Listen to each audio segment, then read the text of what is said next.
ছয় বান্ধবী মিলে 1431 নববর্ষ কাটাতে আমরা মাধুরীর বাড়িতে এসেছি। সবাই আমরা আনন্দ করব, গল্প করব, একজাক্ট 40 পেরোনো মন নিয়ে আমরা সবসময় ভালো থাকি।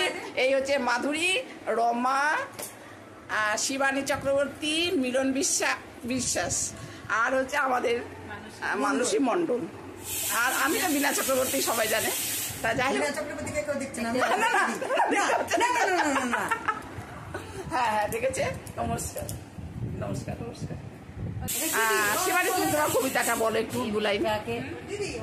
আচ্ছা কথা বলিস কম। আচ্ছা বল শিবানী, বল।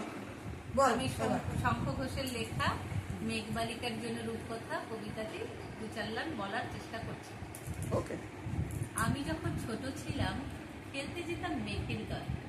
একদিন এক মেঘবালিকা প্রশ্ন করল কৌতূহলে, এই ছেলেটা নাম কি রে তোর? আমি বললাম কুষ্মন্তর।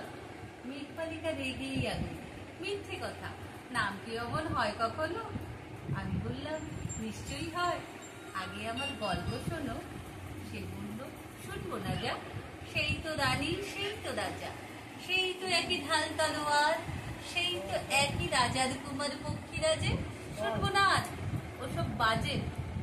আমি বললাম তোমার জন্য নতুন করে লিখবো তবে। সে বলল সত্যি লিখবি?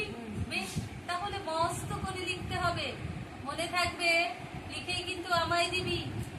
আমি বললাম তোমার জন্য লিখতে পারি এক পৃথিবী।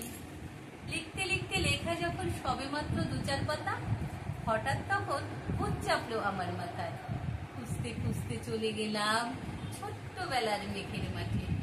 গিয়ে দেখি চেনা মুখ তো একটিও নেই এ তল্লাটে। একজনকে মনে হলো ওরই মধ্যে অন্যরকম।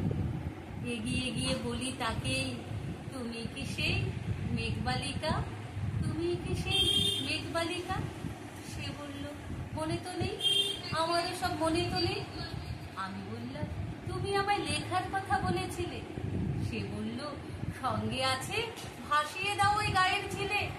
আর হ্যাঁ শোনো, এখন আমি মেঘ নই আর, সবাই এখন বৃষ্টি বলে ডাকে আমার।